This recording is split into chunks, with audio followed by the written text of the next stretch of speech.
नमस्कार दोस्तों, न्यूज डंका हिंदी में आप सभी का स्वागत है। राजनीति के धुरंधर चाणक्य और न जाने कितने नामों से शरद पवार को नवाजा जा चुका है। कहा जाता है कि कभी कभी बड़े बड़े ओहदे गले की फांस बन जाते हैं, जिससे छुटकारा पाना मुश्किल हो जाता है।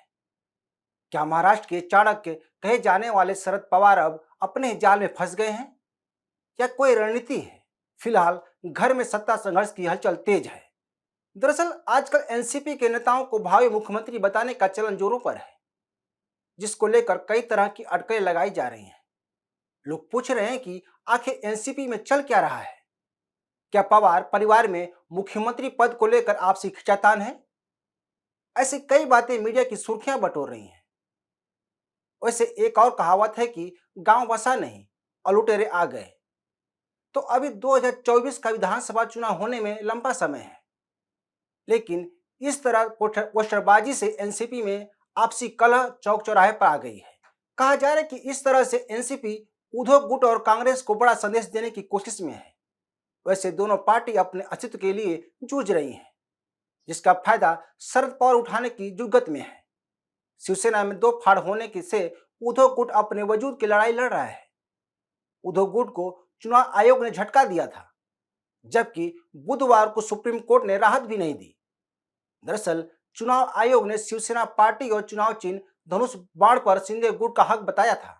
इसके बाद उद्धव गुट आयोग के फैसले को चुनौती देते हुए सुप्रीम कोर्ट में याचिका दायर की थी, जिसके बाद कोर्ट ने बुधवार को आयोग के फैसले को बरकरार रखते हुए दोनों गुटों को नोटिस जारी किया था और 2 सप्ताह में जवाब मांगा है, जिससे साफ है कि उद्धव गुट को आगामी चुनाव में कई मुश्किलों का सामना करना पड़ सकता है, जबकि कांग्रेस खुद आंतरिक कलह से जूझ रही है। पार्टी के नेता प्रदेश अध्यक्ष नाना पर सवाल खड़ा कर रहे हैं।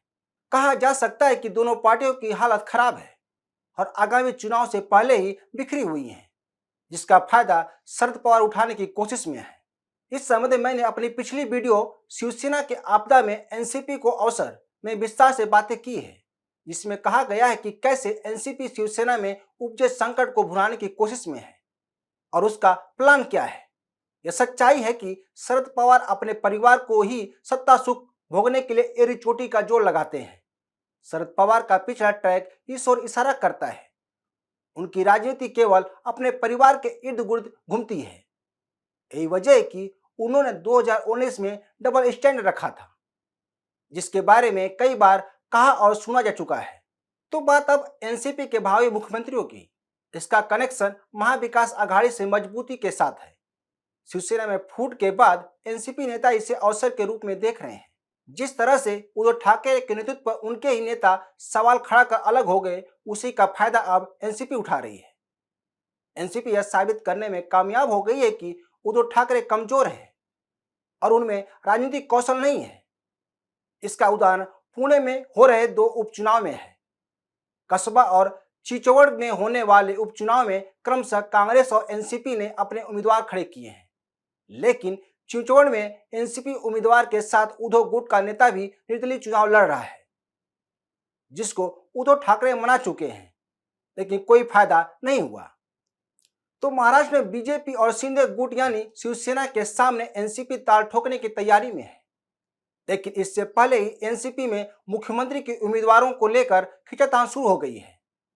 गौरतलब है कि पुणे के एनसीपी कार्यालय के बाहर लगा पोस्टर चर्चा का विषय बना हुआ है, जिसमें शरद पवार के साथ सुप्रिया सुले की तस्वीर लगी हुई है, जिसमें सुले को भावी मुख्यमंत्री बताया गया है।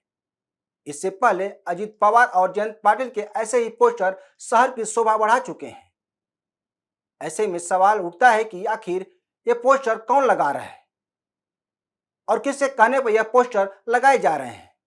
2 दिन पहले ही पार्टी के प्रदेश अध्यक्ष जयंत पाटिल के पोस्टर शहर में लगाए गए थे। उनके जन्मदिन पर पाटिल को भविष्य का मुख्यमंत्री बताया गया था। इसके बाद ऐसे ही पोस्टर अजित पवार का भी देखने को मिला था। जब इस मामले में शरद पवार से पूछा गया तो उन्होंने कहा था कि ये सब कार्यकर्ताओं की भावनाएं हैं।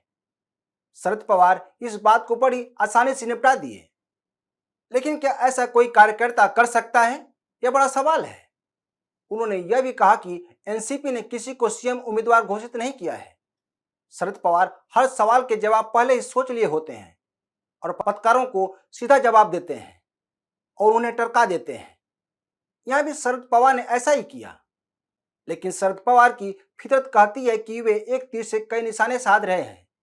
वे अपने प्रतिद्वंदियों को मात दे रहे हैं। कहा जा रहा है कि सुल्ले का पोस्टर इसलिए लगाया गया कि वे अजित पवार से पिछड़ न जाएं। जानकारों का कहना है कि अजित पवार को सुप्रिया सुले से चुनौती मिल रही है। यही वजह है कि अजित पवार के बाद सुप्रिया सुले का पोस्टर लगाया गया। कहा तो यह भी जा रहा है कि शरद पवार की वजह से अजित पवार मुख्यमंत्री बनने से कई मौके गंवा चुके हैं।